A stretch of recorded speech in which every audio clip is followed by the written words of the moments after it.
Good evening, everyone. We'll start in a couple of minutes. I'm still waiting on Ms. Patrick to log in. She's having some difficulties.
Hello, anybody there? Yes, good Yes, evening. we're here. Good evening. Hello. We're just waiting in a few more minutes, and then we'll get started. This has been a real challenge to get through this this wake of stuff. My gracious. Yes, we're waiting on Ms. Patrick, and then we'll proceed.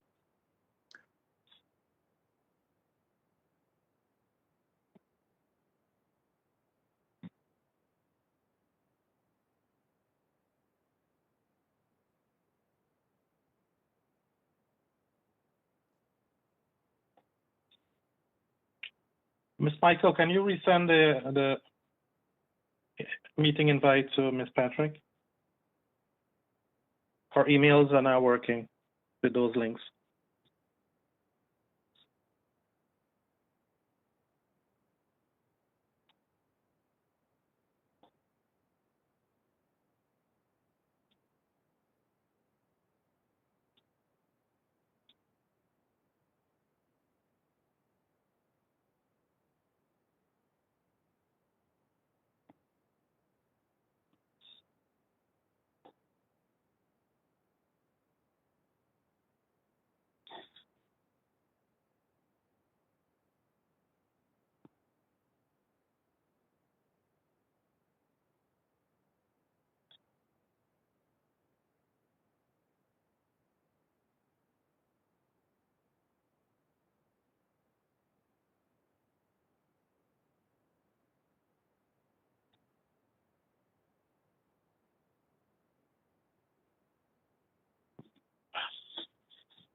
Okay, good evening, everyone.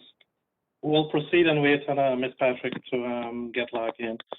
I would like to call the Schenectady City Council Committee meeting for Tuesday, February 16, 2021 to order. And we have a presentation, Strengthening the Future of Schenectady, from Mr. Neil Golub, Chairman of Golub Corporation. I would like to ask Ms. Karen Zalewski-Wilsonos to take it from here. Thank you, Mr. Mudaveran. It's with great honor that I am able to introduce Mr. Neil Golub tonight. Neil has been a pillar in our community for so many years. He truly loves Schenectady. He has promoted Schenectady throughout the United States, and he has sat on the Metroplex authority board for the last since inception, I believe. He's been instrumental in the revitalization and moving Schenectady forward in a great way from a redevelopment standpoint. And Mr. Golub has done a phenomenal job working on trying to reinvent and remarket Schenectady. And I've been involved from the outskirts on this. But Mr. Golub is the one that's really been putting all the hard work in, and he has a fabulous presentation for us this evening. So I'd like to turn it over to Mr. Neil Golub right now. So welcome, Mr. Golub. Well, thank you. My friend Neil, and I insist on that, so please. It couldn't have been any better if my mother had put it together. Thank you. Question, wouldn't you like to be proud of our Schenectady? I know I would. What I'd like to see is Schenectady to be recognized as a neat place where good things happen.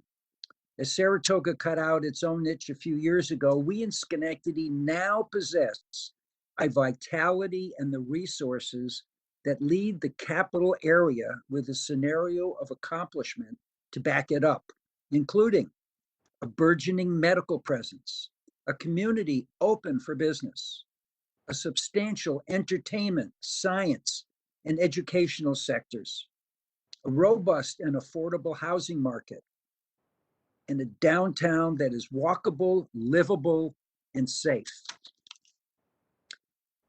We want to share a plan to bring pride and reputation to Schenectady. And many of you recall back in the 50s, to some 2000, our community had been going basically straight downhill. My dad in 1990, who was born here back in 09, said to a few of the people in town, the leaders, the mayor, and others, please get together with me and try to figure out if we can do something to bring Schenectady back. Well, they tried, and unfortunately, they couldn't come up with a workable idea. And in 92, he asked me if I would carry on for him because he'd gotten ill, and he suggested that I meet with Roger Hull, who was then the new president at Union College, and suggested the two of us might have some success.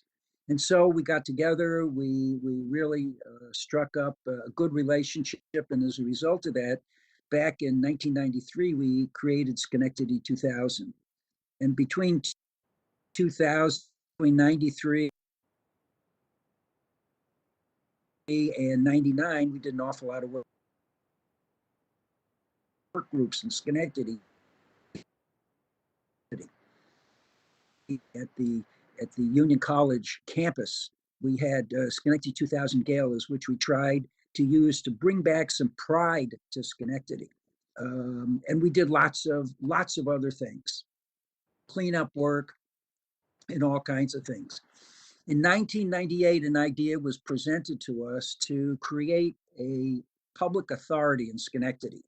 And as a result of a lot of hard work and some creative legislation written by Bob Farley, the Metroplex Development Authority was born.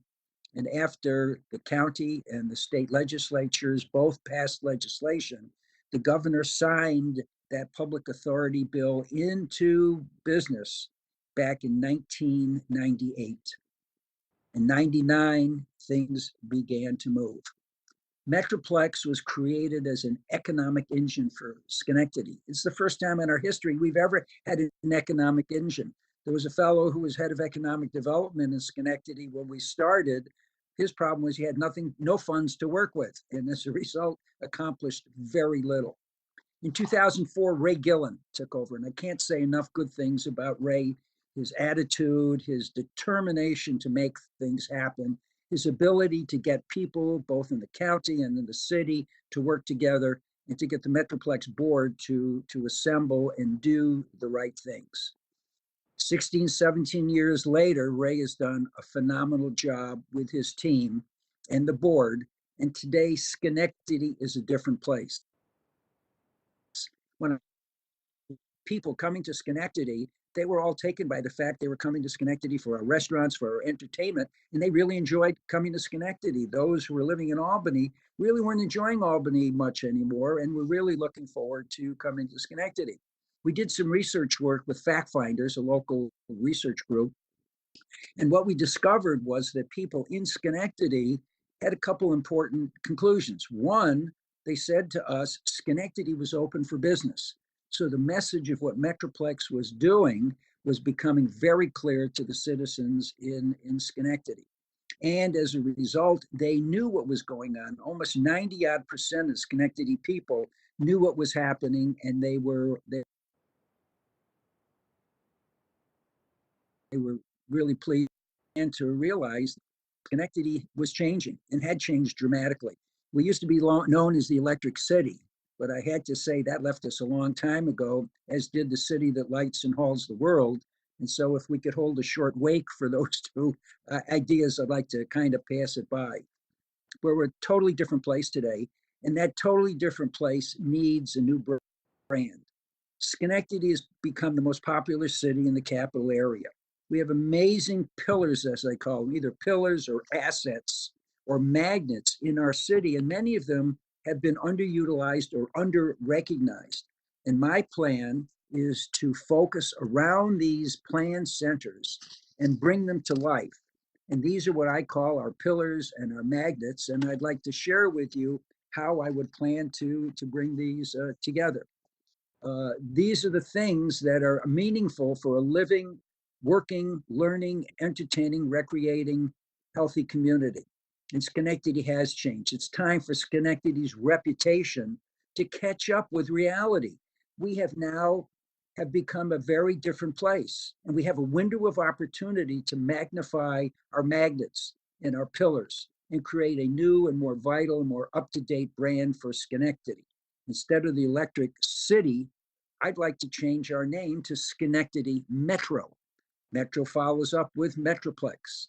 And what we discovered that when we used the word metro, people thought of much bigger things happening, wider, more activity. And that's really what our community has become. I've identified a number of pillars in the community, and let me share with you some of the things that I think will help drive our effort. The whole thing first came alive to me. I've been working with Ellis Medicine for a number of years. I have run their fundraising campaigns, the last two campaigns in the 90s and 2000, and we've raised millions of dollars for our Ellis Hospital.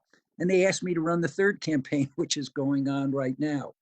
But as we were talking and becoming closer to the administrators, I learned that Ellis had been in discussion with Roswell Park, an oncology center located in Buffalo. And I looked it up, and Roswell Park was in the top 15 oncology centers in the entire country. And then I realized the capital region really doesn't have a full-fledged oncology center. Wouldn't it be nice for this to be in Schenectady? And then it started occurring to me as I began to think about it. Look at the things we really have on the Ellis campus. We have Sunnyview, which is well known in the region for its great rehab work.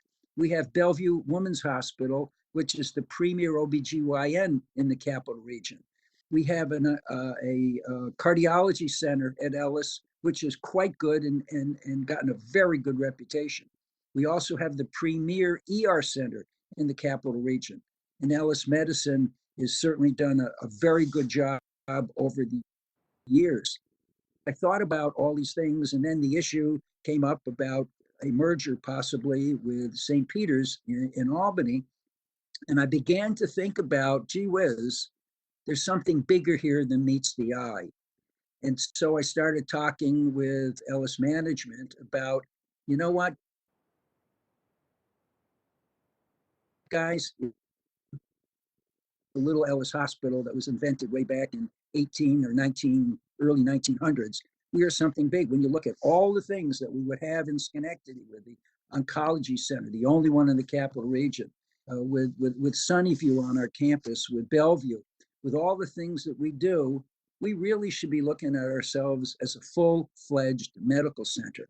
And so I proposed to Ellis Management and to the board that we change our name to the Ellis Medical Center, or the Ellis, not the Ellis, but the Metro Medical Center, coming in tune with what we were doing. And so we started talking. As I was thinking about that, I recognized that there were other things in the community for which we could be very proud. We are in Schenectady. We're a center for business development. Look what Metroplex has done. People recognize that you can come to Schenectady and people here are ready to do business. And the people don't have to jump over hoops to get done what has to be done. Ray Gill and his people have done a phenomenal job. And we are recognized as really the creative business center in the capital region. So that's another thing to our advantage. We've also become a center of higher education. You don't think about it much. Union College has been here for a lot of years, and here they are, but they just invested $100 million in an integrated science and engineering facility on campus, and they are working diligently to bring that to another university in town, Clarkson. Clarkson moved here a couple years ago. And Clarkson is a very fine small school, a little bigger than Union College, but Clarkson brings a presence which is really pretty dramatic. And of course, we have SUNY Schenectady, which used to be Schenectady Community College. So Schenectady today really is an educational center. And we have two very fine schools here, which we can really be very proud of. As I said, we are a center for business development. When you look at all the things that have happened in Schenectady and everything that's gone on, there's a lot of really great stuff. Our community's become a center of livable and affordable housing. When I started looking around at what is available, I was presented with a number of ideas. Somebody said to me, do you realize the number of we have in Schenectady? Do you realize the amount of different types of housing we have in Schenectady? And then it became very clear to me that over the past number of years that we've built over 2,000 new living units under the direction of Metroplex or their assistance. And those 2,000 living units are creating space for all kinds of people coming to Schenectady. And when you look at what's going on in the big cities today, people are looking for other communities to live in with affordable, livable housing. And so we've become really a center of living, of housing, and education, and affordable housing, and people like coming here. We've become a center of recreation. And when you look at our parks, we have 27 parks in Schenectady. Including Central Park, which has some magnificent facilities there, the pool, music haven, the playlands for all the people. We really have a terrific facility there. We've also become, in Schenectady, we have become a center of entertainment, a center of entertainment. And when you look at what we used to be, that never was what Schenectady was all about. When you consider Proctor's was our original gold star way back when we started looking at Schenectady. I remember Proctor's when it was a movie theater.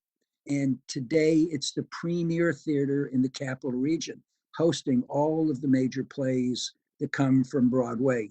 And of course, just recently we enjoyed Hamilton, which was a spectacular thing. But as a center of entertainment, we have been recognized for having the major casino facility in this community. And this casino really has made us a destination location. And lots of people are coming to Schenectady. If it wasn't for COVID, we would continue to do very well because the resources and the funds that came from the center really helped Schenectady's tax base. And for 5 years, our taxes were going down. And hopefully when things come back, that will happen. But we've become a real center of entertainment. New restaurants, people constantly are talking to me about the new restaurants that we have in Schenectady, and people are driving from Albany to our new restaurants, and we can be very proud of that. We've become a center of, as I said, of recreation. We have lots of good things going on here. We have golf courses and the parks and everything, walking paths, bike paths, and all that kind of stuff. One of the other things that's happened with the casino, we've become a convention center site. And you talk about an attraction, because around the convention center, we have there have been 5 hotels that have been built. And what's really neat is they're within minutes of the facility, and they have a terrific auditorium there for conventions. And we're the only facility in the entire capital region that can house people very close to the convention center. And at the same time, they can go back to their hotels and enjoy themselves, restaurants, and our casino. So what's happened is that with all these things going on down at the Mohawk Harbor, another big development, and the housing that's gone on there too, wonderful new condos and apartments, and many young people moving down there, and even other people moving there, finding it really convenient and a very nice place to be. The convention center has been a real blast for lots of small organizations because they've had the opportunity to have a place that makes a lot of sense and have a lot of good hotel living within within reach. Schenectady also is a travel hub. When you stop to think about it, I-88, I-90, I-87 all go through Schenectady. We used to be the Western View, brand new train station, which can bring that for interstate commerce. We've become a center of industrial parks. There are 3 huge parks, one in Rotterdam, one in Scotia, and one in Glenville. I'll give you an example. In Scotia, there used to be, maybe you remember, it was Adirondack Beverage. And a number of years ago, they sold their business to Polar Beverage, which came out of Worcester, Massachusetts. And at that time, that facility was 100,000 square feet where they manufactured beverages and they warehoused them and distributed from there. Well, over the years, Polar has added to that facility, and just recently, they added an additional 100,000 feet of warehousing and manufacturing space. And believe it or not, today, they're up to 1 million square feet of space in Scotia Glenville. If that isn't a center of industrial support, I don't know what is. And they've become one of the largest manufacturers of beverages in the entire country. So the idea of the convention center and these hubs of distribution and the industrial parks, brand new cheese plant was opened in Glenville, and other plants have opened in these industrial parks. We're basically probably the largest industrial park system in the state of New York today. We're a center of science. And when you think about it, Schenectady is very unique because we have, as many of you know, the old Schenectady Museum, which we've changed the name to my site. Museum of Invention and Science. And what this museum has in its archives is a wealth of materials. GE from roughly 1900, 1896, 1900 until the 50s was probably the class leader of invention and creativity in the United States. There were so many inventions that happened here in Schenectady. And MySci is now the repository of all of the materials, all of the artifacts that were given to them by GE. And what we've realized there is that we can take these artifacts. For example, there are museums all over the country. Museums depend on traveling shows to bring to their different cities to entertain their local customers. Well, at MySci, we probably have 30 ideas for traveling roadshows.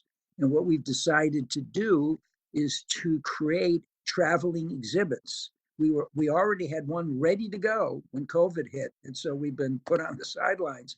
But the reality is we've got 30 more that we can develop, and this will, for MySci, not only create an income stream for years to come, because these traveling shows go for 3 months to one museum, and then 3 months to another museum, and then 3 months to another museum, and each time it's $250,000 or more in order to make those things happen. So that's an income stream that's really terrific. And that is going to give Schenectady a national presence, which we have never had. Another concept of national presence. There is a gentleman, and I think you know Carmel Patrick. Her husband, Bill, is a writer. And Bill has proposed and is in the process of writing a book about the change and the renaissance of Schenectady. When Gillen moved here, Ray basically said it's probably the ugliest downtown he had seen in the state of New York. But what's happened to our downtown, what's happened to our city is truly remarkable. And so Bill Patrick has been writing a book. He has interviewed over 120 people, getting information about how the Renaissance happened. What did people do? How did they react? What were their involvements? And we're going to have a book that's going to be coming out that's going to do a couple things. One, it'll be a history for us about what actually happened. And it's amazing the hundreds of people that participated in Schenectady's Renaissance, all created from Schenectady 2000. The 12 or 15 different work groups that were created and the things that they did. And so that book, we're hopeful, will become out on and available sometime in October. We're hoping to get that book published. If that book goes the way we think it might, it's going to be a repository of ideas for Schenectady and for people outside of Schenectady to say, hey, how did Schenectady do what they did? It's amazing that there's not another city in the state of New York that's tried to get a Metroplex development authority like we have. And look what we've done with ours. Look what Ray Gillen and his team have done. It's been remarkable for us. The Science Center and STEM education is pretty terrific, because with Clarkson now, Clarkson University, right across the street, Clarkson has approached MySci and really wants to create an integration of science skills, because they train science teachers and MySci teaches kids. And in training teachers and training kids, there is a synergy there. And these two institutions are talking about an integration or a merger, which could someday be something really terrific. And as our mobile units move around the country, so too will this help Schenectady to become more visible in this country. And if our book goes the way we think it will go, we think there's going to be other cities and other peoples that will want to know, how did we do what we did? Because what we've done is really pretty terrific. And all of that will be focused around STEM education and STEAM education. They're two different words. One has arts in it and one doesn't. Also, as we said, we're a center of invention and innovation from the GE golden years. And while GE has decided to move a lot of things in different directions and decentralize their entire business, GE still provides Schenectady with a vast resource for the future. And these resources are at my side and give Schenectady the potential of a great reputation for the things that we're going to be able to do with them, not only locally, but also nationally. And of course, GE R&D is still here and they're still developing great things and will continue to do that. There are so many inventions that GE has come up with over the years, and so many people have really very little idea. For example, we have the first sound that was created on other materials. That here is here in Schenectady. I was talking with the person who's the manager of WRGB, and it's always bothered me in the past few years that CBS decided that Schenectady had gone downhill so far that they thought they should be better associated with Albany. And so they started calling themselves CBS Albany. Well, that's always been a craw in my brain that they did that. And so I've been talking to them about changing it back. And I say to them, WRGB was the first invented television. He was the first advantage. Who's now in charge looked at me and said, you know what, you're right. And so I have a feeling maybe one of these days they might consider going in another direction. But the opportunities we have with GE, and GE isn't going away, they're still going to be around, and why they've changed a lot in Schenectady and done a lot, and the goods and the bads and the ups and the downs, there's still a lot of great things that have been created here. And we in Schenectady have the opportunity to take advantage of all of that and become better known throughout our national interests. GE is a center for continuing research and development. I think I just mentioned that with GE R&D. There have been so many inventions that they've had, MRIs and the jet engine, for example. We got lots and lots of stories. What we're doing for Schenectady is to create a national reputation. The book that I've talked about, you'll love this name. Bill Patrick came up with it very early. Our economic engine is called Metroplex. Bill has named the book Metro Fix, F-I-X. And so when it comes out, I know that the 125 people that participated are going to buy a copy. And I suspect that many more will, not only in the Schenectady area, but also around the country. And as that happens, Schenectady will continue to give itself a better reputation. And that's what we're about doing. We want to create a national rollout for Schenectady's golden years and the inventions that we've created here. And so I've told you about all the things that we have put together and the things that we're thinking of doing. We want to hook up on the county level with Discover Schenectady because we think there is a great working relationship that can be developed. That institution travelers to Schenectady. Well, what we've done and what we've just showed you is that Schenectady has, as they used to say with the Wendy's commercials, where's the beef? Well, Schenectady has a lot of beef. And as we look at all of these wonderful things that we have, our Center for Recreation, our Center for Living, and you look at downtown Mohawk Harbor and what's there, it's interesting that we have become a music center, Music Haven in the park, music down at the harbor. That wasn't here years ago. And a lot of people are coming down to Mohawk Harbor. Great development for this community. And so that's what my message is all about. Our effort is to try to bring this community back, to give it a reputation that can be proud of. I'd like to see us call Schenectady. One of the things we did, we were looking for a nickname. For example, New York City is called the Big Apple. New Orleans is called the Big Easy. And we tried all kinds of things, the city of reinvention, and there's so many other cities that use that term. And we looked and looked and looked, and we researched it, and finally came down with the idea that what we'd like to call Schenectady is Schenectady Metro. And when we use the word metro, what we're trying to create is a vision of, wow, there's a lot of things happening. It must be bigger than I thought it was. I know there's lots of restaurants and lots of entertainment. This is a pretty neat place. And with our housing and the development that we've had, we become a legitimate place for people to move, particularly those coming from the big cities. We're livable, we're affordable, we're recreatable, and we've got a community that's safe and has been improving in that way dramatically over the past number of years. So that basically is my presentation. And what trigger this every time we talk about one of our pillars, we're also going to be talking about Schenectady. And we have hired an international marketing firm to work with us. And it is our hope that we'll be able to roll these things out.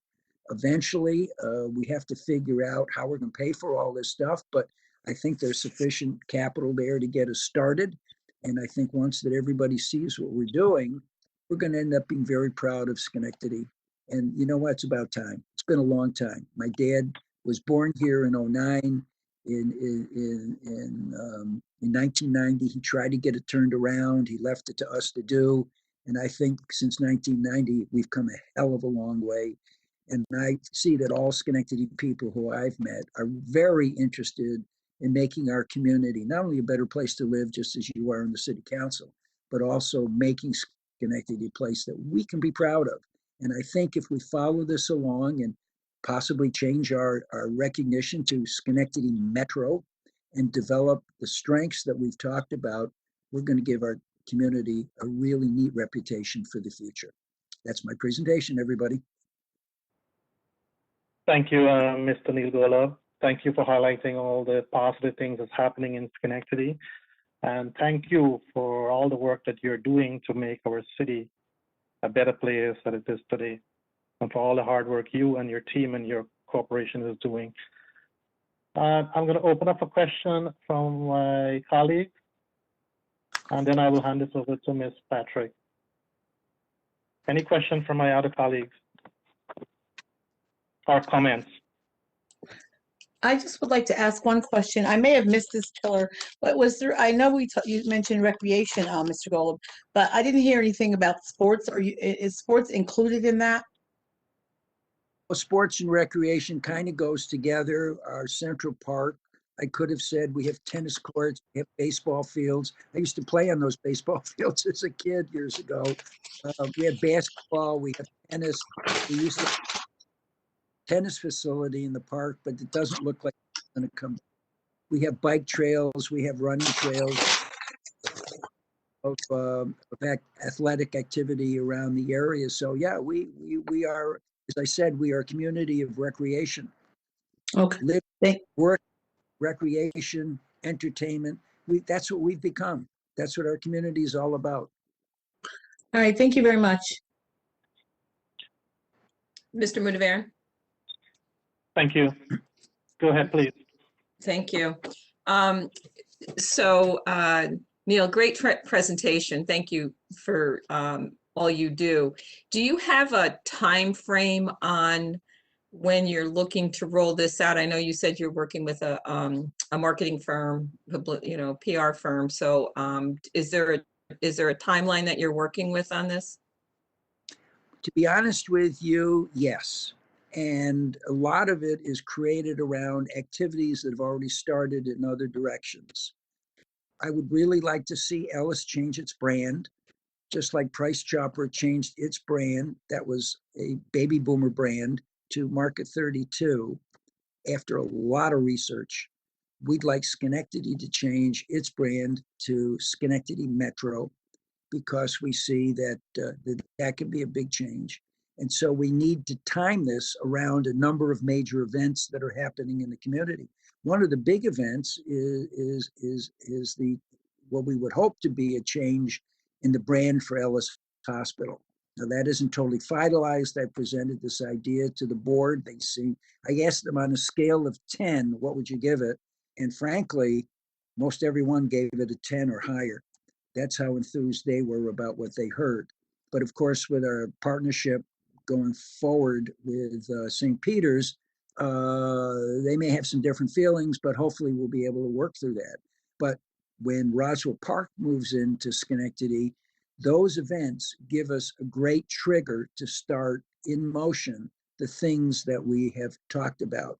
The potential integration between Clarkson and MySci is coming. It will happen. I'm now the chairman at MySci, and what we've done there, we've created a future plan for MySci, which frankly is pretty terrific. The traveling road shows, which we would expect to start doing once COVID goes away. We could have as many as 2 or 3 of those on the road all at the same time. And we have the facilities and we have the abilities and the people to put it together. And we've figured out most of the things that have to be done. So that's going to be pretty neat. So there's a lot of stuff going. And the one thing I've said to our marketing people is that each time we promote, whether it's the hospital or whether it's our educational facilities, we're also talking about Schenectady. When we promote Union College, which is a wonderful school, and the graduates from that college are pretty spectacular. Every time we talk that way, we help Union College, we help Clarkson, we help Schenectady. So there's a double benefit from everything we do. Wouldn't you like to make Schenectady a place with a reputation? You know, you look at Saratoga and what they've accomplished in all these years. Well, we got a lot of stuff they don't have. And we don't have a racetrack, okay, and we don't have Spock, but we got a lot of other good things that can speak very highly of what this community is, and hopefully give us something that our friends will say, hey, wow, you got a pretty nice city there, and I really enjoy coming there.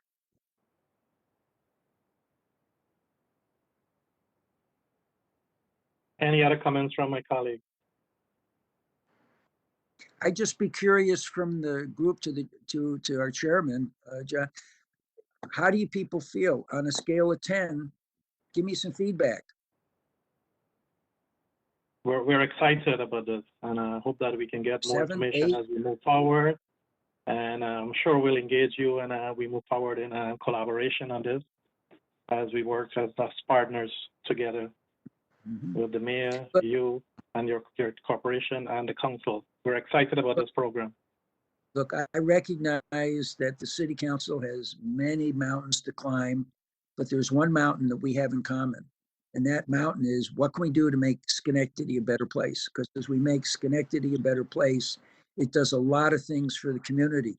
It improves our safety. It improves the people that we bring to this community, improves the number of people, improves our taxes, improves a lot of things. And that's what this whole thing is aimed at. Thank you. Ms. Patrick. Yes, thank you, President Mudaveran. And I first want to apologize for not being able to get my computer to work accurately at the beginning. Neil, I just want you to know that I had a spectacular introduction prepared for you tonight.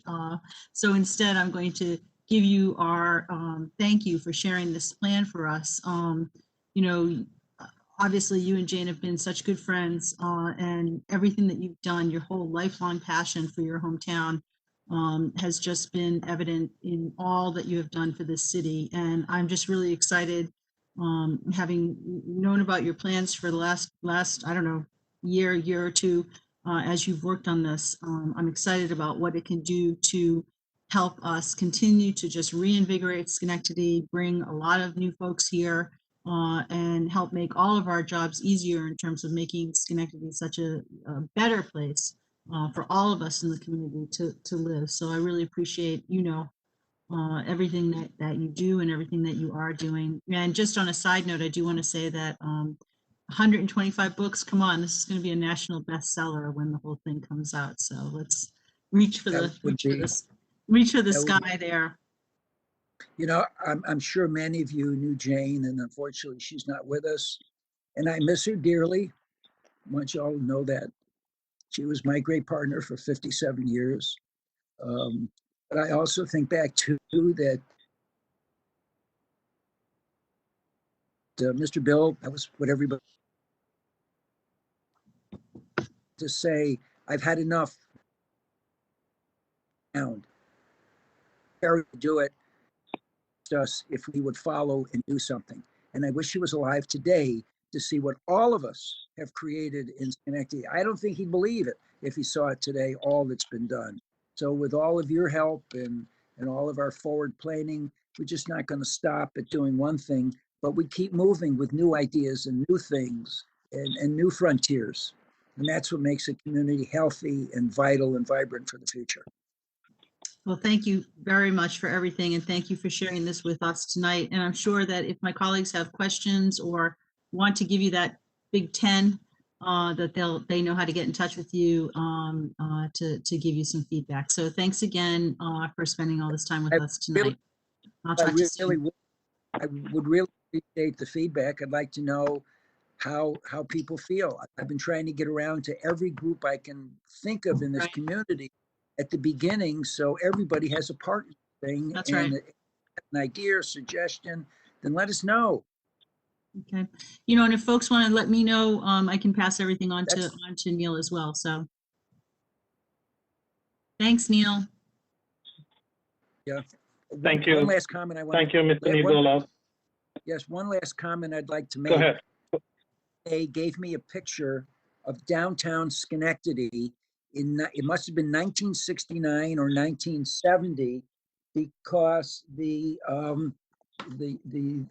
picture shows Proctor's Theater, and the movie that was playing there was The Boston Strangler with Tony Curtis, and it had to be 69 or 70. And when I looked at all of the businesses that existed in 1969, 1970, and I see what the community was like in 1990, I really got to say, wow. And now when I see what it is today in 2021, have we made a phenomenal turnaround.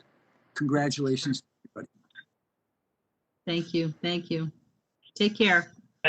Thank you once again. Good night. Good night.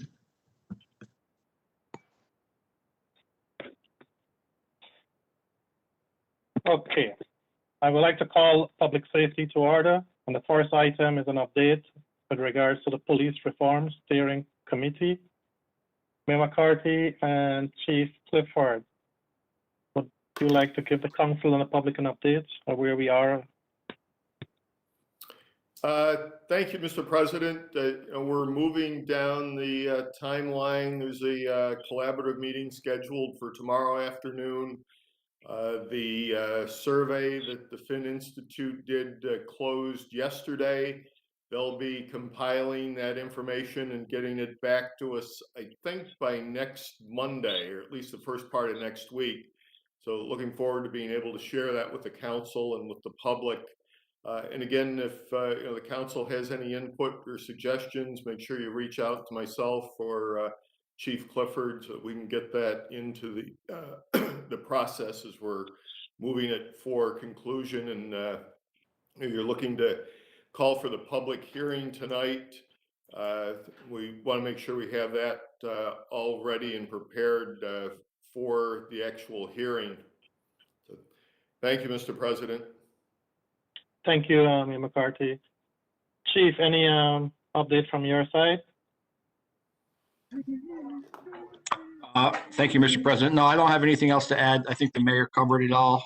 We're just looking forward to these last couple of weeks, and we had a lot of good conversations. We're looking for some feedback to come our way from all the different organizations that were represented on the steering committee, and that includes the council. So if anybody has recommendations, please send them our way, and we'll include them into the report ahead of time. If not, then you certainly will be able to add them after. Thank you very much. Thank you both. The next item is calling for a public hearing regarding police reform and reinvention collaborative. On March 8th, based on the first item was discussed, we're projecting to have a public hearing March 8th and to have the public input in regards to the work the police department and the mayor and his staff has been doing through the last several months in putting this together. And this is March 8th for the public hearing. So I'll move it that we call for a public hearing on March 8th. I have a question first. Go ahead, please. I just want to get to be clear with the mayor and the chief that there will be a document that'll be available And how far out available will it be for people to prepare themselves for the public hearing?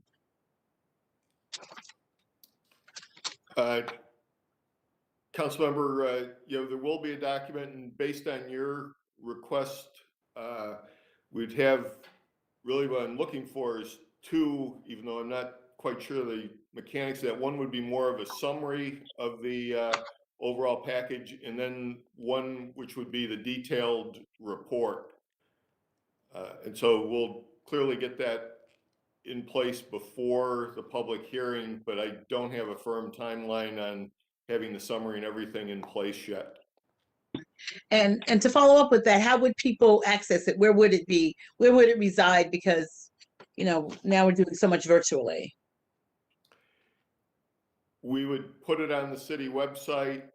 We'd look to distribute it on social media, and open to any suggestions from the council, and would encourage the council to be part of that marketing campaign to get the report and the information out.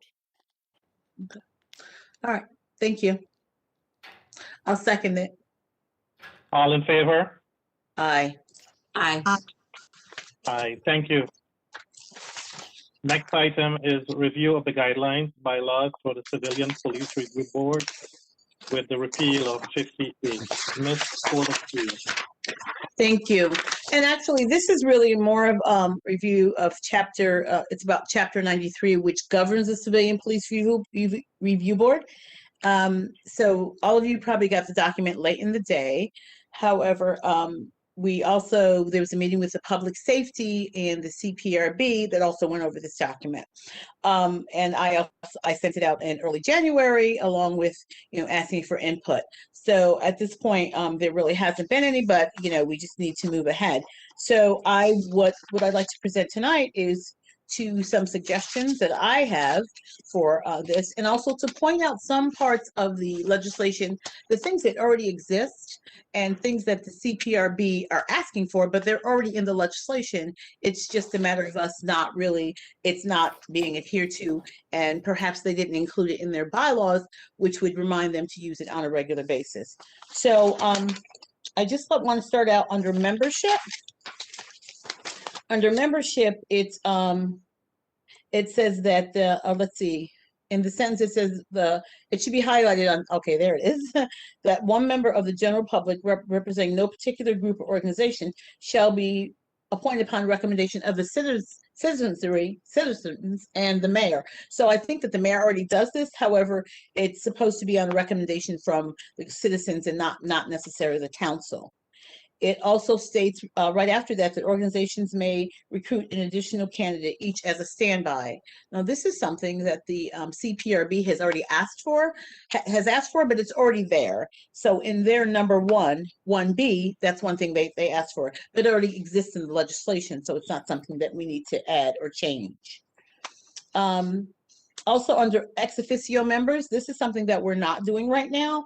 It does have the 9 members, but it says that there should be 2 ex officios, one being this Schenectady Public Safety Commissioner, and then another a citizen at large appointed by the city council. So they have the 9, plus there's supposed to be these 2 ex officios who don't vote, but they're present. And then, of course, the city police department would be providing the information necessary for the board to make their decisions. Regarding membership, let's see. Yeah, limitations on membership. So there's something here that says that a person cannot sit on the board if they're convicted of a felony. And as I said before, I wanted to change that language, that as long as they are currently not serving on probation or parole, and their felony is not against a police officer or a member of any law enforcement. People would now, if they have a felony, they can have their right to vote again. So based on that, I think that we should change our language, allow people to serve as long as their felony was not against a person of law enforcement, and they're no longer in any way, being monitored by by law enforcement. Under term limits, holdovers, and vacancies, Mr. Mr. Shave said that they don't a lot of times have people coming to meetings, etc. But the board has a responsibility that I don't know if they're doing or not, that when a person is any nominating organization, the person is getting ready to their term to expire. So there's no time in between the person's term expiring and the next person coming. It says that the board is really supposed to be notifying the agency 60 days prior to that person's expiration of their term to let them know that someone else is that they need someone else, or that person needs to be reappointed if it's their second time around. And we know that each person can serve 2 consecutive 2-year terms. Then they need to take a year off, and then they can come back. So the board has a responsibility to making sure that that people know that. Under it's 97-3, the board member and training. The CPRB members also asked about board training, and there's a confidentiality mentioned that a person can be removed for a violation of confidentiality, but nowhere in the legislation did it ever say there should be a confidentiality agreement. So what I'd like to add is the fact that they have to sign a confidentiality agreement. So, you know, I mean, it should be unspoken, but I would like to recommend that that it happened when we were having our last conversation. Mr. Shave did bring up the fact that, you know, people in the public might ask questions. So I just want it to be clear that there's no discussion of cases outside of the CPRB meetings. So I mentioned that the next thing talks about removal of a board member if they violate that confidentiality. And down under it's 93.13 powers and duties, internal affairs complaints, and the CPRB talked about this in terms of redaction, and I'd recommend that that the name of the complainant be redacted, that the police officer's name is in the document, especially with the repeal of 50A, where you can't so police officers' files, etc., cannot be the information withheld. I think that in this instance, we're getting people on there that we trust to do the right thing, so that a police officer is not going to be held against him because, you know, his name came up several times. I don't see that as a concern. But if you want to not have the complainant's name in there, then I understand that. But a police officer is a public servant. Under criminal conduct, which is in here, it says that the board shall be provided with all documents relating to the investigation. There was some conversation with the CPRB regarding them wanting to see videos and to see camera footage, and the legislation as it is already written says that the board shall be provided with all documents relating to an investigation. So what we've been discussing for a long time is already covered by the legislation. I don't see why, so we wouldn't have to do anything to change that. It's already there. And then under C, it says that an independent audit should be done. As far as I know, that's not happening right now. I recommend that we start doing this and that it be made available to the mayor, the city council, and the board itself. So I recommend that we go ahead and implement doing that audit, much as we do an audit of our finances annually. This would basically be an audit of our program and see how well it's working. Under reporting, Mr. Mudaveran said this is something that we would be doing anyway. And I know that in the past that Mr. Shave has come to report, but it's really not with statistics as this is asking for. So this is saying that they should be coming to us at least quarterly, and I would like to take out the word at least and just change it to quarterly, and to give a report, and that the report have the activities and also include statistics on complaints, as this part of the legislation, as I said, already says this would not be a change, with the exception, I would recommend that we take out the word at least and have them come quarterly, so it's not, and if they need to come other than that, we can call for that. And the next part is about ongoing study by an advisory committee. The way that when this board was originally established, it said that there would be an advisory committee, and after 90 days, the advisory committee would give the report and give the recommendations on the process, and tells you what the membership should be. At the very end, it goes down under C. It says that the board would then dissolve. I would like to recommend that the board not dissolve, but that this advisory committee stay in place, and like every 6 months give a report to the city council. And that way, there was a recommendation by the CPRB members that this board be extended to 15 people, I believe was the number. If we have an advisory committee, you still have other folks that are taking a look at the activities without expanding the membership of the advisory committee, which many council members were against. So those are recommendations that I have. I would like to see us put this before the public as part of the public hearing to get the input. And in terms of what the other recommendations that the Civilian Police Review Board members have put forward, most of them are things that can be included in their bylaws, like formalizing their roles, onboarding, formalizing their election process. That's not something that needs to be part of legislation. That's something that really needs to be a part of their bylaws. There was one that there was some conversation about, and that was extending the complaint form submission deadline to 6 months, and there was most people felt, including the chief of police, that's too long because of the investigation, et cetera. So 45 days is what it's asked, and there was some conversation about around 2 months. So that's something that could be considered. It's not something that I put here, but it's something that we could consider. And also, I was not able to get this from Miriam Kajussi, but when she did her presentation with the public safety, they did ask for a formal budget so that they could hire an executive director to do some of their work, or an investigator. So those are things that I have to offer. You have most of it in writing in front of you. And what I would do is just put the document together to make sure everything's formalized, and I would like to recommend that we include it as part of our public hearing as we move forward with our civilian police review, our reimagining policing. So that's what I have. Or are there questions, or Mr. Mudir, and I'll leave that up to you to ask that. Yes, thank you. So basically, the ones highlighted in red is those are the recommended changes that we're pushing forward at this point in time.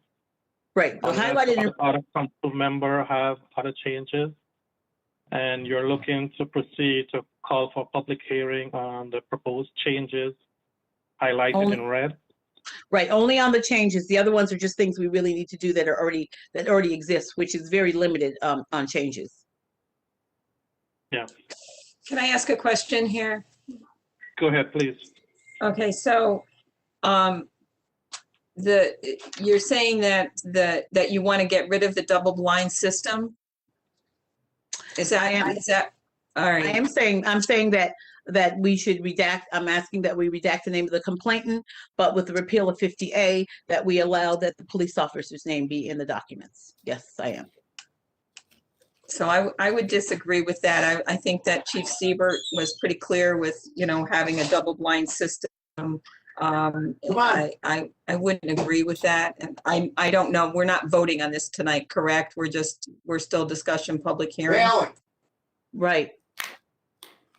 No, we're not voting on this, but we're gonna put a placeholder in terms of calling for a public hearing on this.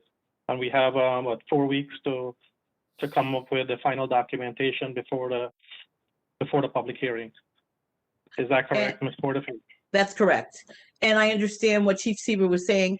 I also understand that when this was written, there was no repeal of 50A. So I think we have to take in consideration what has happened since this legislation came about.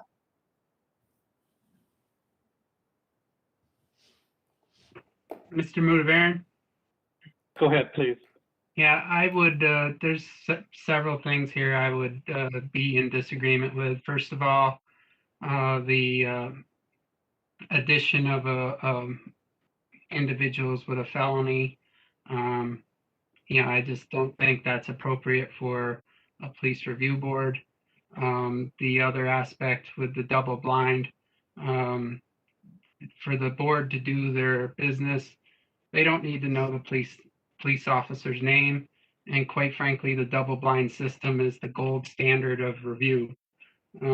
So to take that away, I think you're actually weakening the process of review. Trying to find all the pieces here. The one suggestion I would have is about the 45 days. I guess this might be a question for the chief. How long does the police department actually hold evidence? Sometimes I think it might only be 30 days. And if that's the case, then having something at 45 days and somebody puts something in, a complaint maybe at 40 days, it might actually be harmful to the investigation. So we might want to look into that. I'll also suggest that we look and have a conversation with the public safety commissioner, particularly with 93-4, and make sure that he's on board, or whoever it is, but at this point it's a he. He's on board with that, and that that we can move forward with this in an appropriate manner. And the double blind, again, I would be significantly opposed to that, because the whole purpose of a double blind is to eliminate any bias. So I would be strongly opposed to that. So, can I just ask a clarifying question? So what you're saying ahead, is, please. all right, so what you're saying, Mr. Palomini, is that the 45 days which currently exists, you want to change that? Because it currently exists. That's not a change. That's how it currently is. All I'm saying is it might be something you want to ask the chief to see if they have the information. I'm not saying necessarily to change it, but just to make sure we have everything in a cohesive manner so that we don't hamper a process of a complaint. So if they're only holding stuff for 30 days and somebody puts something in at 40, it's going to hurt that person's ability to get an appropriate review. That's all I'm saying. I'm not saying to take it out. I'm saying let's have the question asked and answered. So is the chief here? Chief, can you answer how long evidence is held? I think 30 days is a really short time, especially since people go to court over this, but I'll let the chief answer because he certainly knows better than both of us. Certainly, I can comment on this. When you're talking evidence, I think that most likely what you're talking about is video evidence, and it's a sliding scale really, because while some camera systems that are out in the public view might only last a couple days, other ones could be longer. Our experience is that 30 days is a threshold of a lot of camera systems that are used. Again, some of them may be longer, and then some of them may be shorter. I want to say, and I will have to double check with Assistant Chief Sieber on this, but I believe that our body-worn camera footage is only kept for 30 days, and that's mainly due to our server space, and that, you know, if we're made aware of a complaint, then we're able to preserve it, but without being aware of a complaint, we do lose that. So certainly, we've only been using body-worn cameras for a couple of years now, and server space is something that is different than our in-car video was. In-car videos used to be burned to a DVD, so we were able to keep those longer. So that's really all I can comment on as far as the evidence goes, because any other evidence would, that's not technology, probably wouldn't risk losing it other than people's memories possibly. So Chief, I'm, when you mentioned server, are you talking about the mainframe server at the police department? I thought we were moving away to iCloud to store these images. I am talking about the server at the police department. We never went with the cloud storage space. We found that it was much more cost effective to own our own storage. So we made the investment a couple of years ago for our storage space, and then we found out that it wasn't big enough, so we just added more storage space. But what we're finding is that our call volume and our policy requiring the use of body worn cameras is proving to use up a lot of that space. So Chief, Mr. Redirection? Go ahead, please. So Chief, is now the time we should be moving to the cloud storage because it's probably only going to get more? Is that something we should consider? Well, certainly, I guess it could be looked at. I want to say that other departments are going in the opposite direction where they commit to the cloud space and they move away from it because of the cost. I mean, we're probably talking, and don't quote me on it, we're probably talking at least $100,000 a year just to store the videos. Whereas we made an investment that was much less than that a couple of years ago, and we own it, and we can continue to use it. It just we have to manage it. That's all. And we can keep the storage space as long as we want to keep investing into the server space. We can keep it as long as we want to, but it's just, that's more of an IT question. Okay. Well, it sounds like, so we've never revisited the 45 days. So I guess it sounds like what Mr. Palomini is saying, that we need to lower it to 30 days based on storage. That's what I'm hearing. And that's a change. I wouldn't want to mislead the public. I'd want to at least let them know that if it's 45 days, at least let them know that the sooner the better for notifying the department. At least let them know that. Mm-hmm. No, I agree, but again, it's not something that was revisited after we after that the body worn cameras came in place. We never looked back at the legislation, so we're doing it now. So if 30 days is Mr. Palomini's suggestion, then if you could submit that would be fine. I personally think 30 days is a short amount of time, especially when the board was trying to go in the opposite direction. But if it means evidence lost, then that matters. It's just, I guess the question comes to mind is that some of these things go to court. And so therefore, court doesn't usually happen in 30 days. So then, that's just kind of question in my mind. How does that work? Madam Chair, if I could just address Councilmember Porterfield's issue, that if we're aware of an instance where something is significant, video, audio, other things, then it's preserved and set aside. There's cameras that are running now taking pictures of State Street. Nothing happens tonight on State Street. There's no reason for anybody to look at that.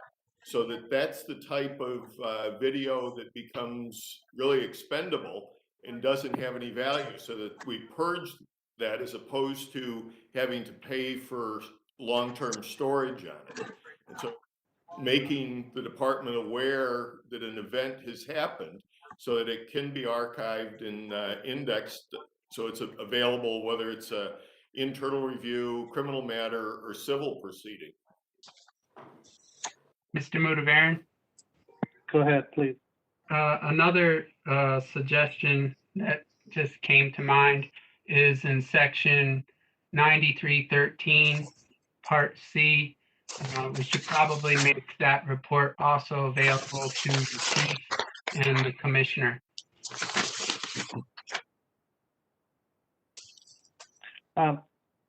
Please, if you don't mind, please repeat that. In section C there, we should also probably make the audit or the report, whatever you want to call it, available to not only to us and the mayor, but also to the commissioner and the police chief. Yeah, that's not a bad idea. Thank you for recognizing that. We'll get that into the final into the draft, and we'll get those changes. Chief, so if someone were to file a complaint within 30 days, those videos or image would be pulled and be saved for this complaint? Yes, they would. And I'll just briefly explain that all the videos that are body worn camera are linked to our in-car videos now. and that the officers at the end of their shift, they tag those videos with the incident number. So we have a civilian staff member who works closely with the district attorney's office that for all arrests, they'll go in and grab those incident numbers and they'll pull them out and preserve them so that there's no risk that they're lost.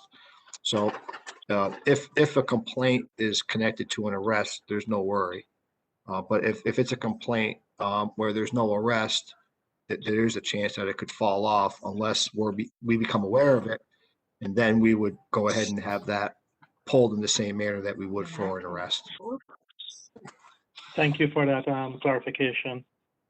Mr. Mudavaren? Mudavaren, Go ahead, Ms. Karen Zalewski. Okay, thank you. Has the Corporation Counsel looked into issues with any kind of confidentiality agreement and the legal ramifications there? I would want Corporation Counsel involved in any kind of confidentiality agreement that's going to be drawn up, and make sure that it's within our rights and it's something that we would have the ability to enforce.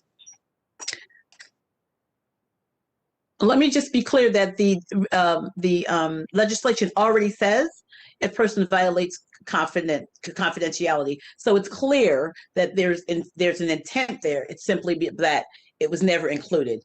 Right under this, if you scroll down, Sam, and the next, scroll down, please. Right here, under removal, reasons for removal, one of those things is violation of confidentiality. So clearly that is something that's intended. However, it just somehow got left out. So it's not something that a person who was getting on the board, if they were given all the information, were aware that they should not violate confidentiality. I'm simply asking that we make it formal and put it in writing. So it's pretty much in the body. It's in the body, but you're just trying to highlight it as a subheading. Well, if we want to make sure that it's they actually sign something, because there's no requirement that they sign anything. So my question is, we would have to have that drawn up by Corporation Counsel. Absolutely. That's not even, I'm not asking to draw that up myself. We will go through the normal steps of whoever does whatever work. I'm just saying that we need one, of course. Yeah, I think this is a step towards it. And then the legality will come into play in terms of who doing that form. Right. So can I hear from Corporation Counsel on this matter? Mr. Colden. Thank you, President. Can you comment on this section? I can briefly touch on it, yes. I looked into this, as Ms. Porterfield indicated, we received it in the afternoon today, so I did have some time to go through it. The one thing that I did notice was the confidentiality agreement provision that was added, and I did see that follow-up section, as Ms. Porterfield pointed out, 93.8, talks about a violation of confidentiality. I did some research, some brief research into open meetings law related to confidentiality and so forth. Generally, a confidentiality agreement would be contrary to public policy. To essentially tell a member of the CPRB that you can't discuss matters of the CPRB outside of a meeting could be a violation of First Amendment rights, just like a council person, after your meeting, you may talk about what happened at the meeting outside of the meeting itself. You have every right to do that. So I would be hesitant to limit anybody's First Amendment rights, obviously. Furthermore, obviously, the CPRB does meet in executive session at times, just like the council does. Under open meetings law, executive session is something that may be conducted pursuant to one of those provisions is met. For calling an executive session. However, it's not required under open meetings law. It says it may be conducted, but it's not required to be conducted. Therefore, I would argue that nothing discussed in executive session is in fact mandated to be confidential. For example, somebody, a council member discusses something outside of executive session. Is it illegal? No. Is there a confidentiality clause or anything like that? No. That being said, there are things that we can look at where if certain information is disclosed, which is required to be withheld from, the public, there are certain, like for example, in the FOIA law, there are certain things that are required to be withheld, and sharing that information would be a violation of the law. Then essentially we could act in situations like that. But generally, a confidentiality agreement as it pertains to the CPRB may be too limiting in terms of somebody's First Amendment rights. So I would be hesitant to require a signed agreement, but I'm open to discussing that further with Ms. Porterfield and any other council member. Yeah, I would definitely like to, because that means to me that a person can go out and discuss this case with nothing could happen if they chose to do that. If they chose to do that. That's what I'm understanding you to say. I think part of yes, I think yes, they could essentially do that, generally speaking. That's why, I think in part that's why we have the double blind system, to avoid identifying a particular officer or potentially a complainant, depending on what information is left in and what information is left out of the materials provided to the CPRB. So Mr. Colden, are you saying that the words highlighted in red, you're not making a recommendation, or would you would not give the recommendation to proceed with the words highlighted in red? Or are you saying 7 and 8, we should look 7 and 8 in terms of what you just mentioned? What I'm saying is, on my limited review of the confidentiality agreement language, and as I said, I looked a little bit into some case law and some advisory opinions from the Committee on Open Government. As it is right now, I would be hesitant to include that. That being said, as I said, I only got this information this afternoon. I'd like to look into this further, and obviously discuss it with Ms. Porterfield to tweak the language, so to speak, to make it work from a legal standpoint. Okay. Mr. Mudavaren? Go ahead, please. I just wanted to get some clarification from Chief Clifford. My understanding is 50A is for disciplinary. They're not complaints. So, my understanding would be that we can continue to do the double blind system because they're just doing a review. They're not, the chief is the one that's going to, the chief and the commissioner are the team to be tasked on whatever the discipline is. So I would not want to jeopardize whatever, confidential need to be maintained confidentially, and how that would work. And I believe that I'm correct with that it's the 50A is just for discipline, and nobody can come in and ask on a complaint. Is that correct? But before we go to Chief, not sure if he's here.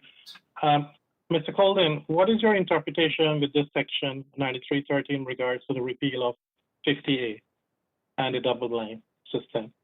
Sure. Obviously, with the repeal of 50A and also the additional provisions added to the FOIA law as it applies to police disciplinary records, it's still being litigated in court, to be honest, to be frank. We still don't know exactly where eventually we'll go to the Court of Appeals, where the Court of Appeals will fall on it.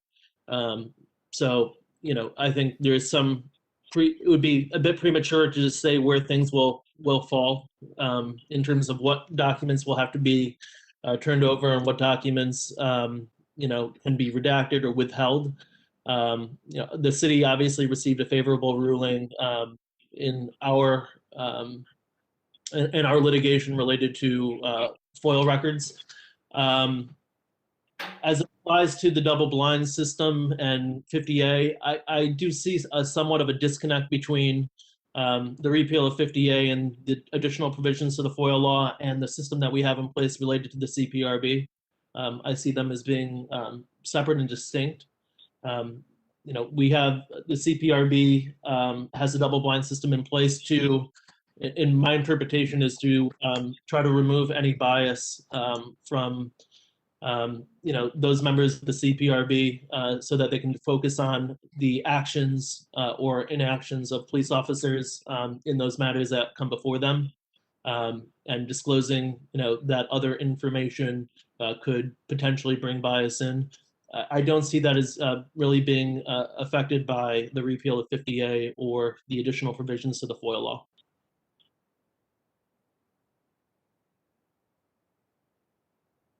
So, Mr. Colden, if I could ask, do you know whether all CPRBs, because they're across the country, have the double blind system, or is that a question that you would have to research?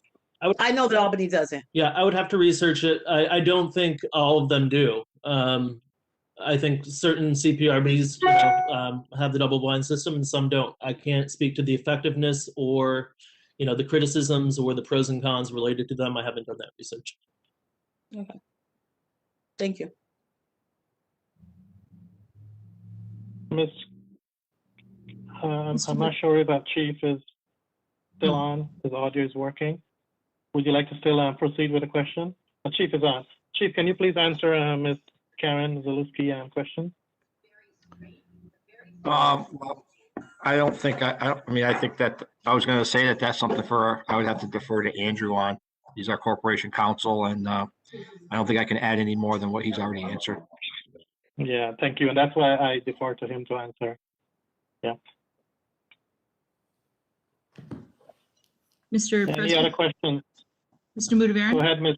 Patrick. So you can hear me? Yes, we can hear you. Okay, because it's saying that my microphone's not working, but I just wanted, I don't know why I'm having all these problems tonight. I just wanted to ask for a piece of clarification on the idea of this question of 30 days versus 45 days. So it's 9313B. And so I think that in the CPRB's suggested changes, I think I'm reading this. Let me just ask you. So this is saying that the complainants have to file within 45 days. Right. But that the police department has to respond back to the police review board within 30 days.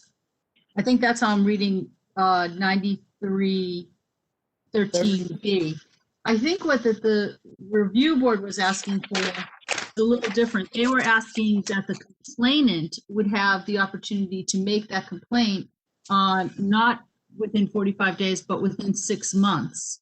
And so I think the discussion that we had with them last week, that's when we were throwing around the whole, the different dates was with that. So I think it's two different things. I think it's not. I'm looking at both documents, and B clearly says that it has to be filed within 45 days. That's in there. Right. Right. And they were suggesting on their number 7 to revise the complaint form submission deadline from the current 45-day limit, which is in B, to 6 months. Right. That's what I'm saying. Right. And so that's what I'm talking about in terms of, well, Mr. Palomini said when he mentioned the 30 days, I would assume he was talking about the change, because that's what I was referring to. Okay, I thought that when you were speaking on Ms. Porterfield, that you were saying that that was already in there, so we didn't have to worry about it. But it is different from what the CPRB wanted. They wanted to expand it to 6. So yes, it's 45 days in there now, which I think is what you're saying. Exactly. They wanted to expand it to 6 months. Exactly. Okay, I just wanted to make sure there was clarity there, because I'm not in favor of expanding it to 6 months. Okay. So, Yeah, and I think what will center around to the 30 days is because of the storage capacity. yeah, yep. In terms of the video and image, it goes up to 30 days. So I get that. and And then then, going to drive back to bring it to 30 days. Suggestion was made. okay. And I'm not going to go back to the double blind thing until we have some more clarification. I think that, I mean, I have stated for a couple of weeks now that I am against that piece, that but I want to hear from Mr. Folden, like everyone else said there tonight.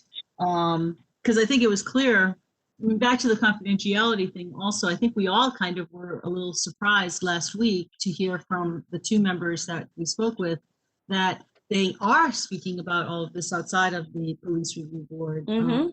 meetings. Yeah. Mr. Mudavaren? Go ahead, please. I would also not be in favor of having felons, They you both- know, whether they're both through Mr. with whatever their penalty was or not. I would not be in favor of having a felon sit on the police review board. That's a former felon, and I'd like to know why. If a person can now vote and that their crime is not against a police officer, and now they're what we call contributing members of society, I really don't see why they're the bias against individuals who committed crimes that we don't know what they were, as long as they weren't against law enforcement. I'd like some clarity on that. If they can vote now, that means they can help put us in office or take us out of office. Why is it that they cannot lend there? And I think, well, I'll reserve what I think, but I just want to know why you feel like it's felt that people who pay their debt to society, is what we call it, cannot participate in this particular activity board. Yeah, I'm going to ask Mr. Colding, when you're reviewing this with Ms. Porterfield, can you look into this section for us, please, in terms of the rights? But I don't. But I wanted to know from the two people who said that they're against it, what the particular reasoning for it. Okay, also. But I'm talking to Mr. Colding for legality in terms of rights. If that's okay. That's okay. Sorry, I have to interrupt. problem. You can proceed. Yeah, so Mrs. Zaluski Walzunas and Mr. Palomini both said they don't feel that people who are former felons who did not commit a crime against law enforcement should have the opportunity to sit on the board. And I just would like to know the reasoning. I know my reasoning that it's okay. So I'd like to hear reasoning from people who don't think it's okay, why it's not okay. Yeah, because I just don't agree with that aspect. If you've created a felon, there is a potential conflict of interest, a potential bias, and we're looking to make sure that we have as good a system as possible. That's my reason for it. So if a person goes to jail, then they would then be biased against the police. Is that what you're saying? I said potential, and you asked for my reason. I gave it. I didn't dispute why you're going for it. So you asked my opinion. I'm stating it. And I'm getting clarification. So, you know, let's, you know, I've been talking about this for months. So don't get testy because we're at this point, because I've been asking to have this discussion for months. So the fact that we're kind of under the gun here is certainly not on my watch.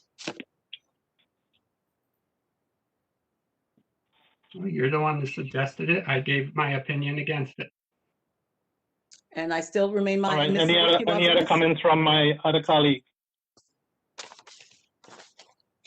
Mr. Porterfield, sorry, Ms. Porterfield, how would you like to proceed?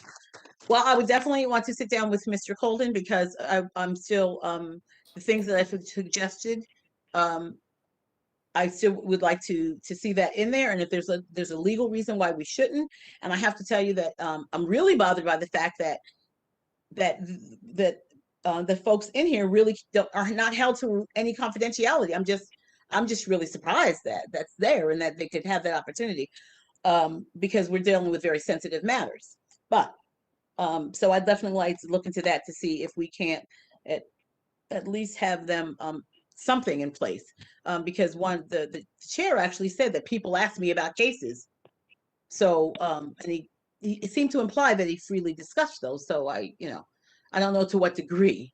But so that is what led me to wanting to make sure that something was in there to say, hey, you really can't talk about this. I know when they had the Community Accountability Board, they had something similar to that where they said you can't talk about the cases outside. And I know a person who got terminated from their paid position now because they talked about the cases outside of the Community Accountability Board. So I definitely would like to talk to Mr.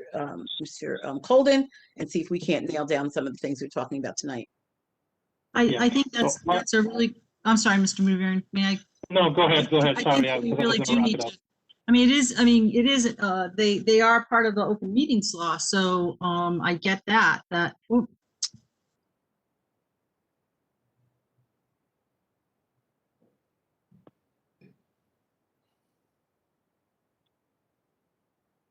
Uh-oh. I think we lost Ms. Patrick. Yes, we did. We did. So what I recommend, Ms. Porterfield, you touch base with Mr. Colden and kind of iron out the legality in terms of many of the questions on the sections that Okay. was asked tonight. And I would recommend that we hold this until Mr. Colden have a deeper look into this. Okay. And we can come up with the answers to many of these questions. And if we can really proceed with some of the recommendation, or does he need to word them differently and to look at other organization, what they have. Okay. Thank you, I'm Mr. willing to assist with this as we move forward, so I'm available at any time if you need it. Thank you, Mr. Mudavera. So Mr. we'll have this. I just want to let Go you ahead, know please. Miss Patrick lost power, so should try to get back on. Oh, sorry. Okay. So we'll table this for 2 more weeks, and I'm hoping that within that 2 weeks that we can able to get answers to many of these questions.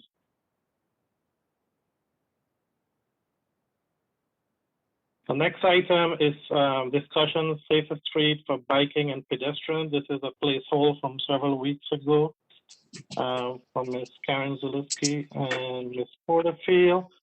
Karen Zalewski Wilderness, you had sent an email this afternoon asking Yes, for yes, a thank you. discussion on safer street. So can you proceed? And then Ms. Yes. Porterfield. Thank you.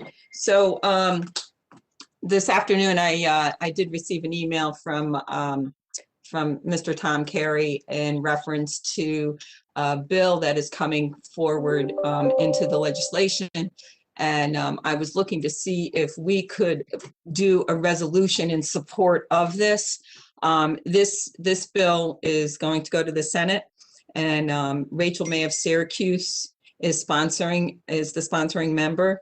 And so is, I believe, Patricia Fahey of Albany. And what they want to do is they want to give the cities the ability to set their own speed limits. And it aims to help make our streets safer. So I was looking to see if we could make a resolution in support of that and send it up to the state so that they know that we're behind them on us trying to take some of that control. And I'd look for my colleagues to see if they were in agreement with it. I'm certainly in agreement with that. I would like to see actually the bill and what it looks like, and how we proceed. It just certainly makes sense, and it also goes along with. Oh, I'm sorry, Mr. Mudavera. And it also goes along with. It also goes along with what Safe Streets has been talking about, and it's part of the recommendation that they actually put forward in terms of limiting the speed limit. So I think it's something I would certainly support that.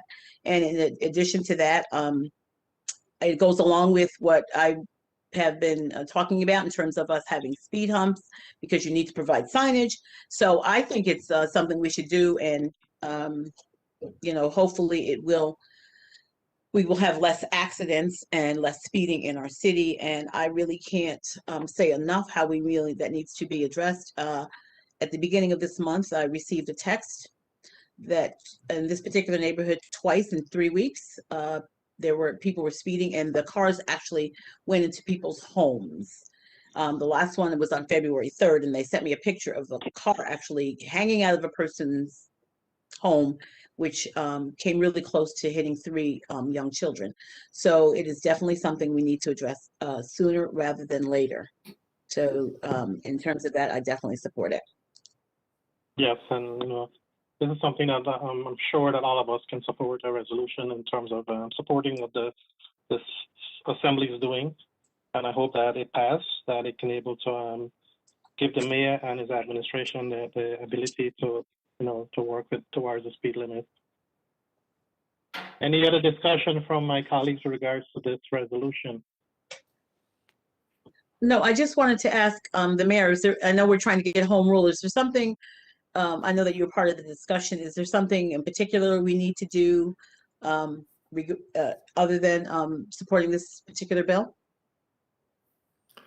Well, home rule would be different than this bill, where you would seek an exemption for the city of Schenectady alone, where my understanding, both the Assembly and Senate version of this bill, it would be enacted statewide and then allow the municipality to change the posted speed limits.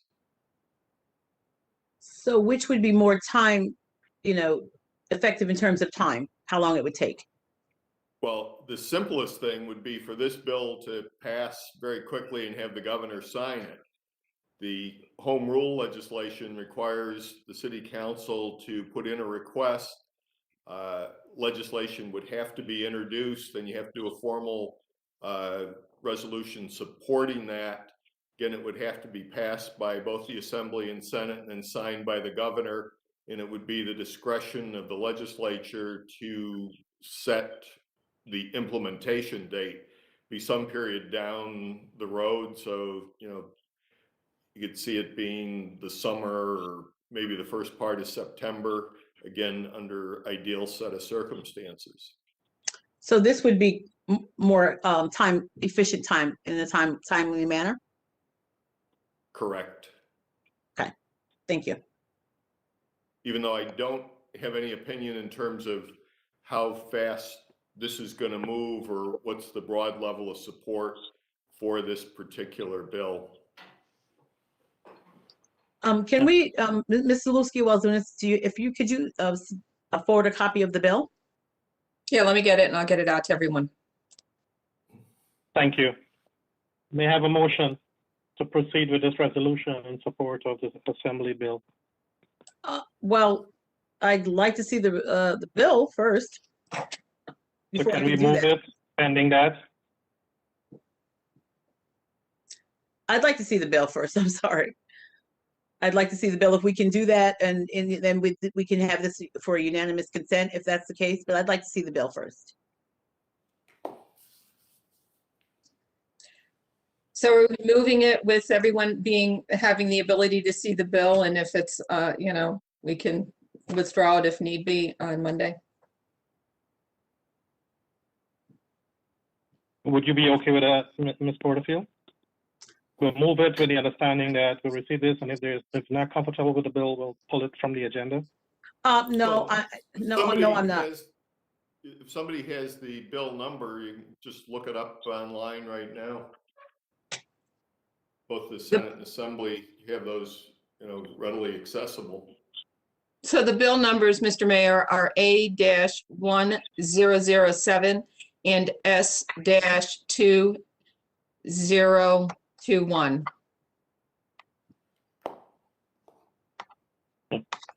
So Ms. Zaluski, let's, if you can share it with us, and what I can do, we'll have it before Thursday, and I can have it on the consent agenda. Okay, I'll move it. Second. All in favor? Aye. Thank you. Opposed.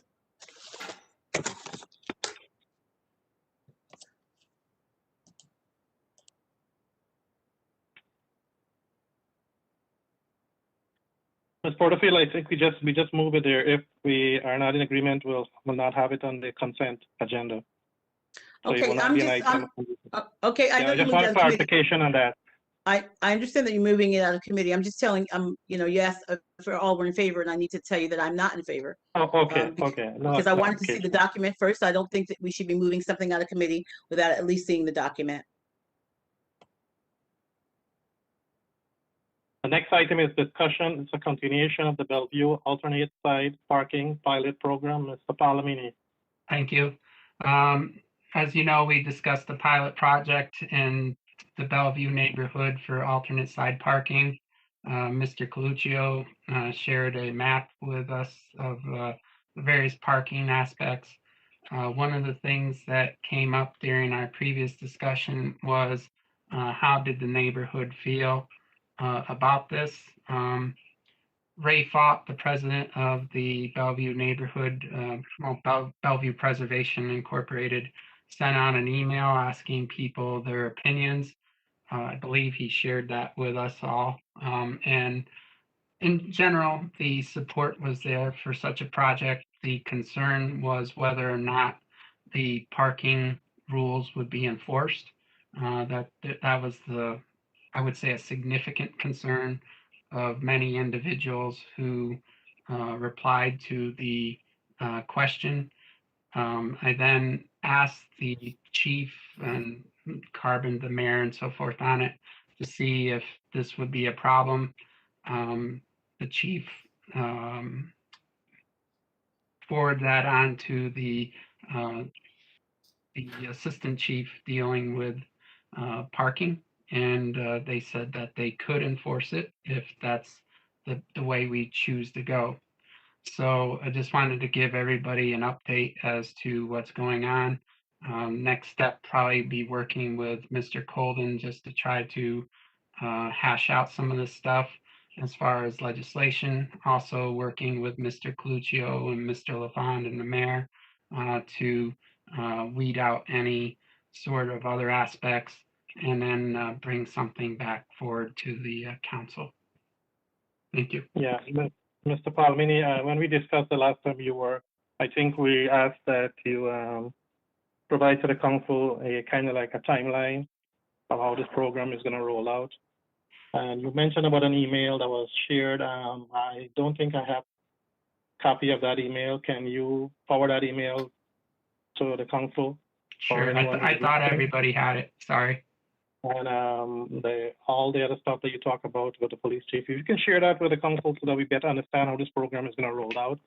Because, I mean, there's an elaborate discussion the last time of how it's going to roll out. And we asked several questions, and we were expecting to get a detailed document back on the program. So I would like to see that again, if that can be done. And at the same time, the Bellevue Neighborhood Association is an agreement. Where is that email shared to us from the president? I would appreciate it. I will send along the email, and as far as the details are, that's what I just said, we'll be working out and we'll present something to the council. The last time we discussed this also, Mr. Coluccio had mentioned that we don't actually need a council input on this to get these street signs up. So I'm not sure how much is our in our capacity. What are we doing? Is something more of a blessing for this program, or what you talk about legislation just now? Do we need to do that?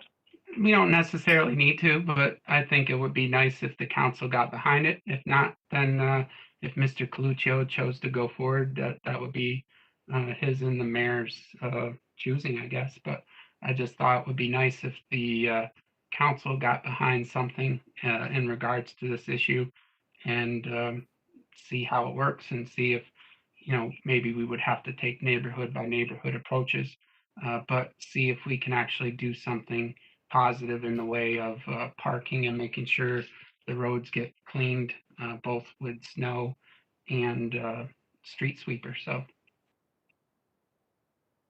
Okay. Ms. Porterfield, at the last discussion, you had several questions. Would you like to comment on anything? Well, I have a question now that comes up actually since the last discussion, and that's what happened in the stockade. So is there any possibility that the stockade can be looked at as well? Since they had obviously major problems, they have, for the most part, much narrower streets. Is there a possibility that they could be included in the pilot program as well? They would probably have to have a different set of parking rules, and given their situation with parking. So that's why I said it would be likely have to be a neighborhood by neighborhood approach. Could we start there? I mean, unless Bellevue has been promised, they could start. It's, because it was clear that they have some major issues down there around parking. I mean, I think we all knew that prior to the snowstorm, but since the snow falls, so is it a possibility that the pilot program could start in an area that's talking about already having parking issues? I don't know that anything came out of Bellevue that was just chosen because of the streets that are the way they exist currently. And I understand, that was my understanding, that's how Bellevue got chosen. And is it possible to do the stockade based on their most recent experience? I suppose, but I think Mr. Coluccio gave very good reasons for Bellevue, and maybe look at both of them simultaneously and try to move forward with something. Okay. But the council doesn't need to weigh in is what Mr. Mudavaren, I'm understanding you to say. We don't have to, it's something that can be moved forward without us. Yeah, this can proceed based on Mr. Coluccio comment the last meeting is that this can be proceed without the council. It's more of the council involved at this point in time.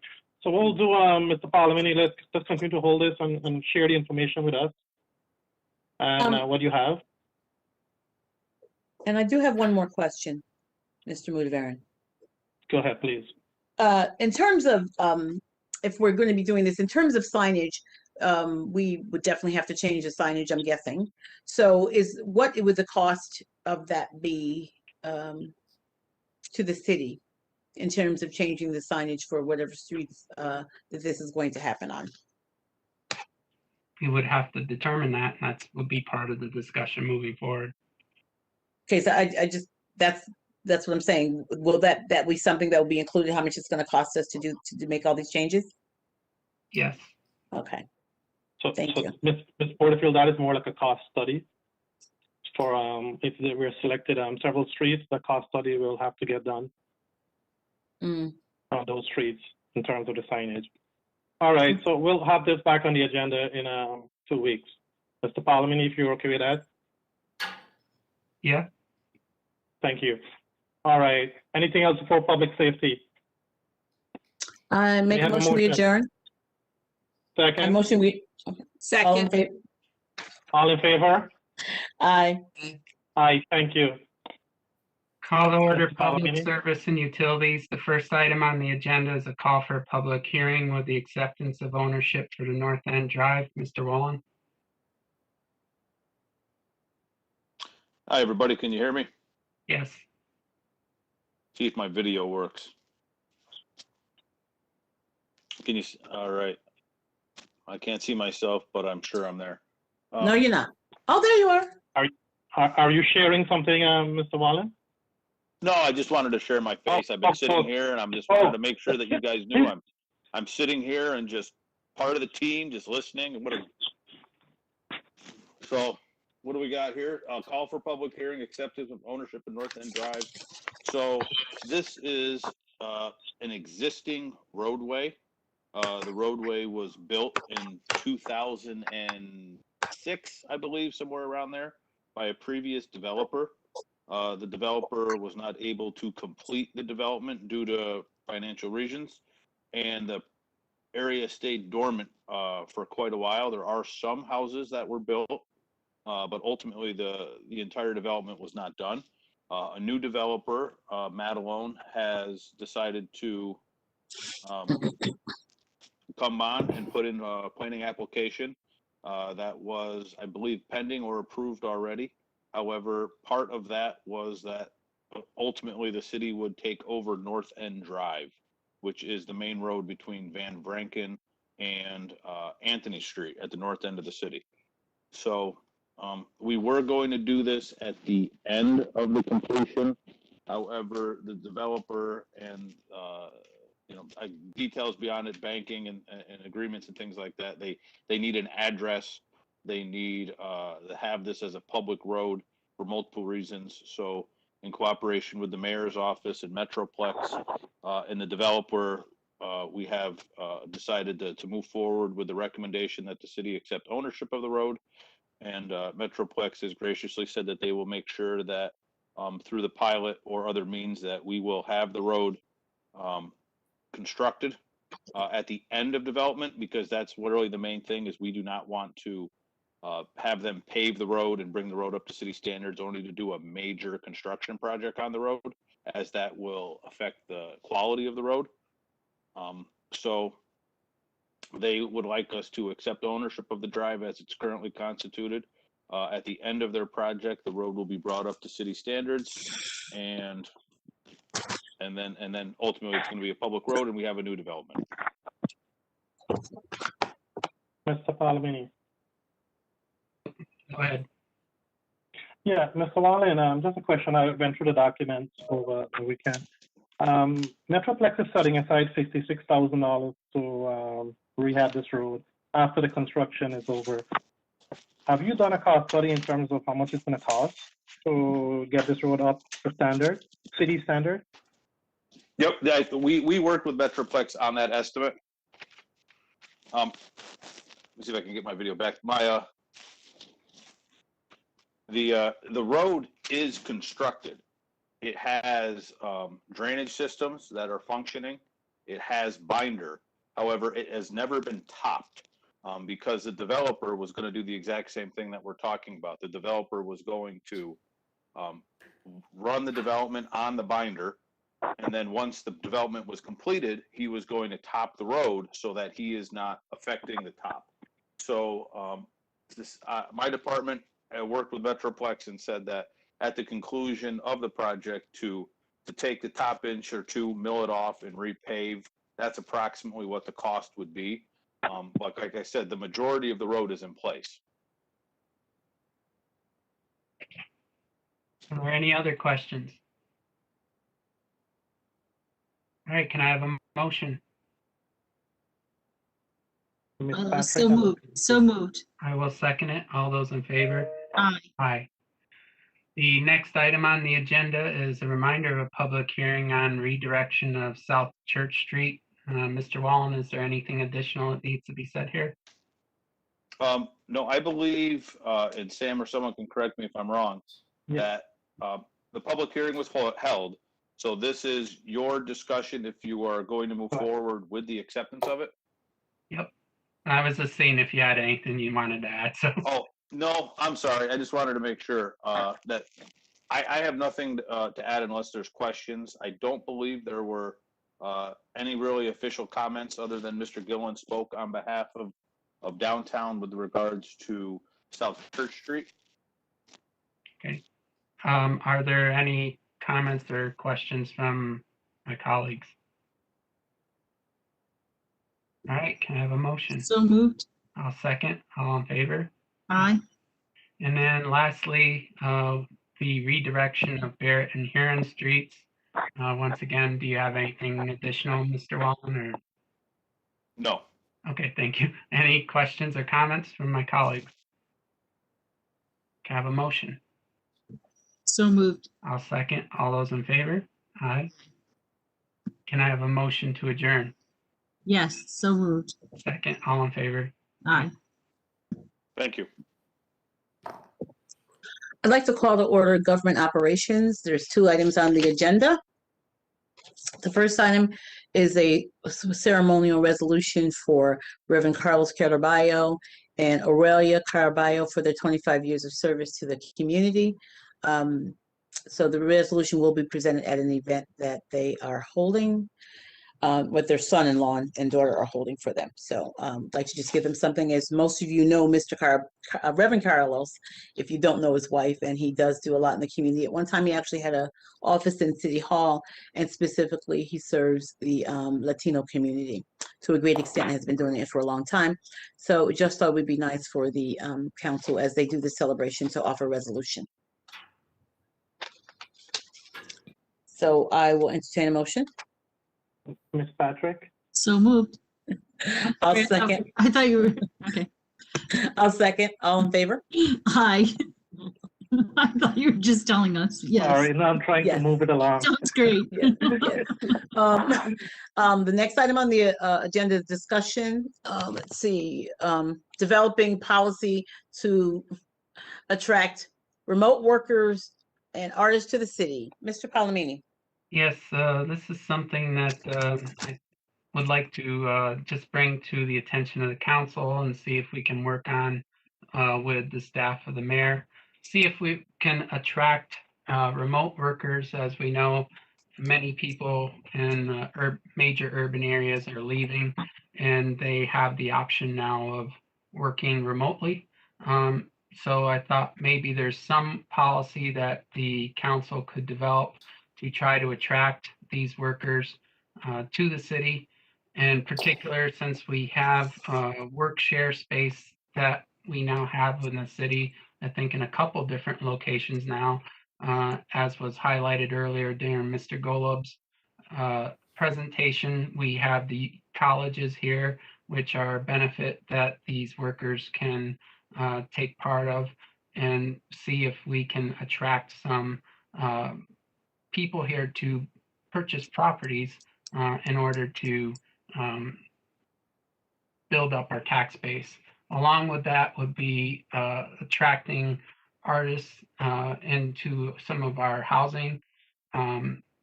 As you know, part of the project part of the aspect of the downtown revitalization was the creative class. And this has been used successfully in neighborhood revitalization. So along those same lines of the remote workers, seeing if we can attract some artists into purchasing some of our city homes and maybe even city-owned properties to create a hub within the neighborhoods to spur stabilization and neighborhood revitalization.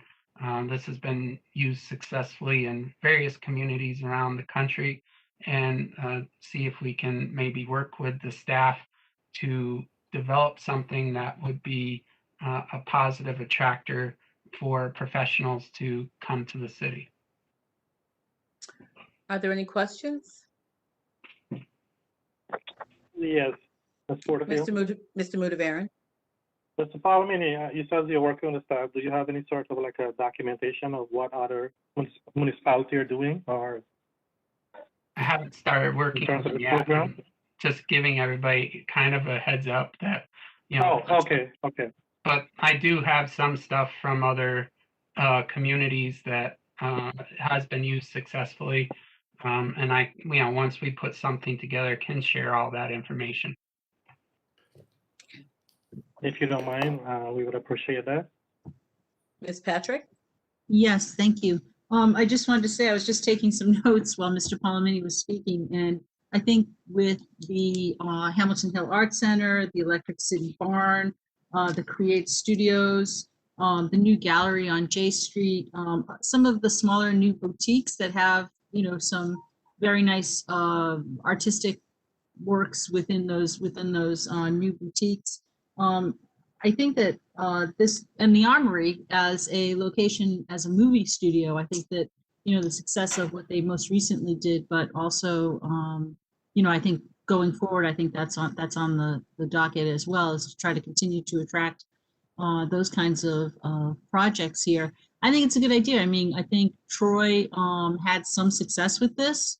And certainly was able to bring people in from California and other states to take advantage of the incentives that they were offering for artists when they did that, which I can't even remember when that was now.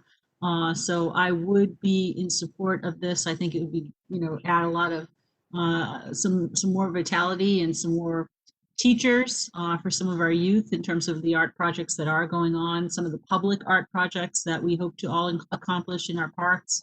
I think it'd be great. So I'd be in support of it. Any other questions or comments? Well, Mr. Palomini, is there something, is it something that you could talk to, you know, Mr. Golub was on today talking about strengthening Schenectady, and he covered a lot. And in my mind, he covered kind of this in a way. Is there some way that you would be able to work within that to do this? Or do you definitely see this something as separate and distinct from that? No, I think it's complementary. They go hand in hand, and what he's trying to accomplish, I think, goes with this purpose as well. So I think they're complementary with each other. But my question is it something that you think that he could include, or you could work together, as opposed to you working this and whatever the group that he's working with, Strength Schenectady? Do you think that somehow we could plug in with that? Yes.